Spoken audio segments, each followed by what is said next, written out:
तीन संख्याओं का औसत 21 है। यदि दो संख्याएं 15 और 24 हैं तो तीसरी संख्या क्या होगी, ये आपसे सवाल में पूछा गया है।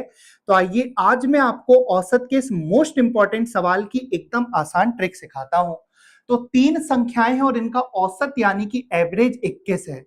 अब अगर इन संख्याओं का एवरेज 21 है तो टोटल जो होगा 21 मल्टीप्लाई बाय 3 के क्या होगा, बराबर होगा। अब आप बोलेंगे कि सर आपने 3 का क्यों गुणा किए हैं, क्योंकि कितनी संख्याएं हैं, तीन संख्याएं हैं। औसत मतलब कि एक का मान अगर 21 है तो 3 का मान मल्टीप्लाई बाय 3 यानी कि 63 हो जाएगा भैया। अब बोला गया है दो संख्याएं जो है 15 और 24 है। तो भैया एक संख्या है 15 और दूसरी संख्या है 24 और तीसरी संख्या क्या होगी, तो मान लेते हैं कि तीसरी संख्या x है। अब आप देखेंगे अगर पहली संख्या, दूसरी संख्या और तीसरी संख्या को आप जोड़ लेते हैं तो तीनों संख्याओं के टोटल के क्या हो जाएगा, बराबर। तो जब आप सॉल्व करेंगे 24 और 15 कितना हो जाएगा 39 और प्लस कितना हो जाएगा आपका x बराबर 21 दिया, कितना हो जाएगा 63 प्लस 39 उस तरफ जाएगा तो माइनस 39 होगा। तो x की वैल्यू 63 में से 39 जाएगा तो कितना बचेगी 24।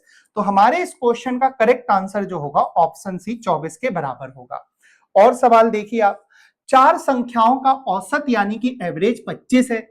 यदि पहली तीन संख्याएं 20, 22 और 40 हैं तो चौथी संख्या ज्ञात करें क्या होगी, यह पूछा गया है।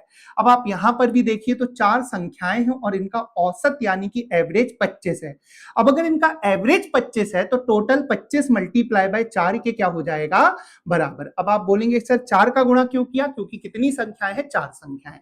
अब आप देखिए यहां पर तीन संख्याओं का औसत 20, तीन संख्याएं 20, 22 और 44 है।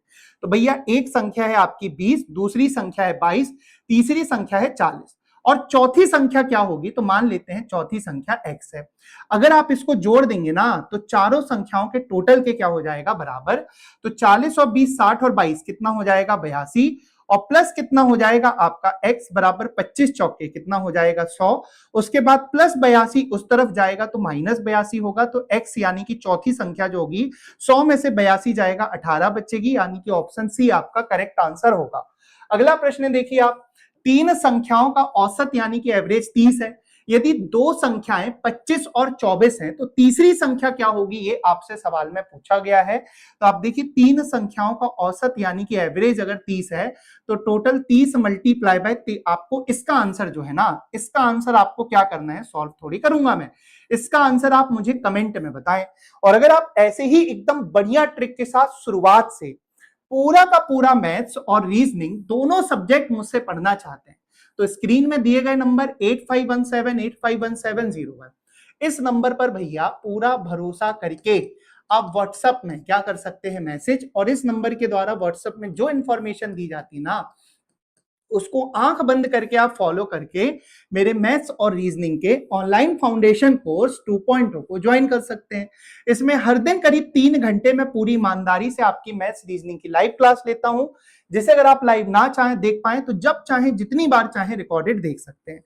वैसे तो कोर्स की फीस 499 है, लेकिन आपने हमारे नए बैच को इतना प्यार दिया है कि इसके लॉन्च होने के महज कुछ दिनों के भीतर ही ना कोर्स में 3000 से ज्यादा प्यारे प्यारे स्टूडेंट जुड़ गए हैं। और इसी खुशी में सिर्फ आज के लिए मैं आपकी फीस को 499 की आधी कर रहा हूं 249 रुपए और कोर्स की वैलिडिटी है आपकी 2 साल। तो भैया इस मौके को हाथ से जाने बिल्कुल मत दें। सिर्फ 249 की गुरु दक्षिणा में 2 साल की वैलिडिटी के साथ कंप्लीट मैथ्स और रीजनिंग दो सब्जेक्ट एकदम शुरुआत से अच्छी ट्रिक के साथ मुझसे पढ़ पाएंगे। अगर वीडियो पसंद आया हो तो इसे लाइक और शेयर करना ना भूलें, कमेंट में अपना प्यार दें। मिलते हैं नेक्स्ट वीडियो में, तब तक के लिए आप सभी लोगों को जय हिंद।